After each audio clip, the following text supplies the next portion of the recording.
It's the 19th of October 2025, and this documentary entry today of my traumatic brain injury recovery will be specifically about the actions other people took in years I can't remember and how I'm currently facing the same attack that's been ongoing for a decade now. My medical condition was hidden from court proceedings while I was the patient of St. Joe's Hospital. This was done by my blood parents because I was a successful business person, and they were told by a traumatic brain injury contractor who I thought was a friend of mine that was in the town Peterborough that I had bought my home, and I was in the middle of an extensive renovation with long-term plans to make it into Scratch Cafe and Catering and to also be an outlet called Farm to Fork Academy that would be promoting the establishing and developing of sustainable gardening community.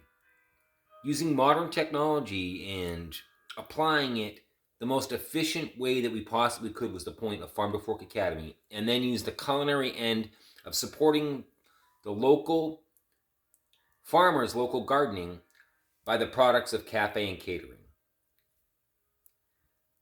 This plan was communicated to these people thoroughly. They knew that's what I was doing, so when injured, I was renovating that property I was living at, and the long-term plan was to turn it into Scratch Cafe and Catering, as well as Farm to Fork Academy outlet using modern technology with online broadcasting. The detached barn, I had a 70-foot concrete pad to the right of it, and that was going to be the model of a new form of greenhouse, and that was going to be based on the Farm to Fork Academy studies and the academics that are attached to culinary. So when it comes to food in Scratch Cafe that would be operating there, that food was food, Scratch Cafe and Catering. But when it came to the Farm to Fork end of it, the plan was to turn the house itself into cafe and catering in Farm to Fork, with maybe Airbnb because it was a few 3 bedrooms that could be used in a nice basement I was going to finish. The barn on the second floor was going to be my studio apartment. The 70-foot concrete pad was going to be a new age greenhouse, as I had mentioned. So when injured, all of this was in renovation process, and somehow miraculously, in those couple of years after the injury, because I was operating a renovation company and I had already ordered everything, the crew that I had knew how to put the roof on, so they still were able to finish with the products I had bought, even though I wasn't able to work with them and I was clueless in a wheelchair, believing any day I'd be back on site. Misfiled so that I was being held accountable as if I wasn't disabled, tactically by my parents hiding medical info while the patient of St. Joe's from probate court, and they were stealing everything with my signature.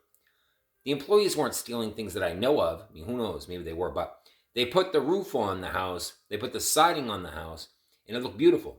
As soon as this was done, Roger Lecomte stole the house, protected by MDS, supported the entire time by the unlawful rulings they acquired while hospitalized.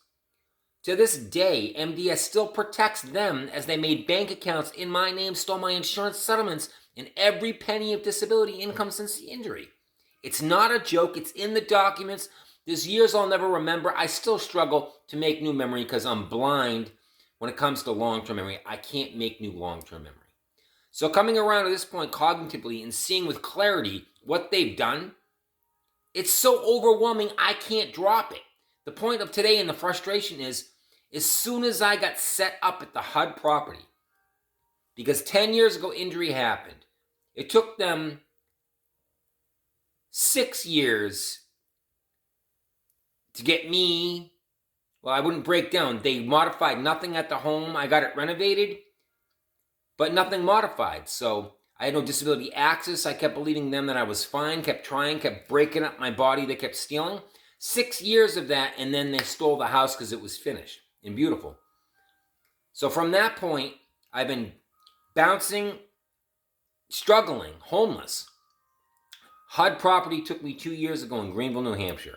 It took me 2 years of being there just to be set up because of the visual problem that I have. It's identical to Guy Pearce when he expresses in Memento, and 51st Dates is the dramatic end with Adam Sandler.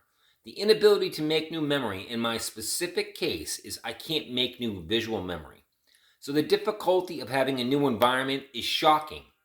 It took 2 years to have finally a pad that I had an office that was set up for my one hand. I can only use one hand, so when it comes to anything administration, I can't remember what I see and can only use one hand.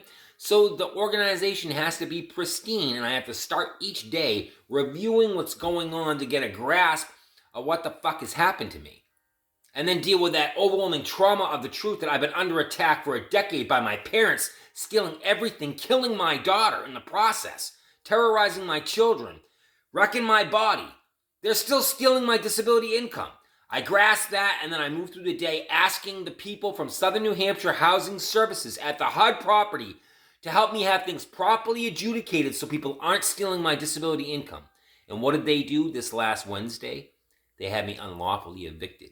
They pulled the same game, had me sign some shit in the years I got there 2 years ago, claiming that I agreed I wasn't disabled, that I don't deserve disability income, and others have the right to take it. And that I'm going to give them my retirement funding for staying there. They had me sign something saying I agreed to that. Okay, I didn't remember. And then all of a sudden they're like, oh, he's not paying us when he agreed. And they had sheriffs evict me. Just like that, bang, sheriffs show up and I'm out. I wish it was a joke, but that's why I'm so fucking mad when I start this day. The amount of work it takes to live, the amount of work it takes to heal, the amount of work it takes to focus. This is so inhumane that anybody that supports that kind of volatile treatment of our vulnerable, well, they've shown who they are. And in my opinion, they're just not fucking welcome to continue living this way. Start my day.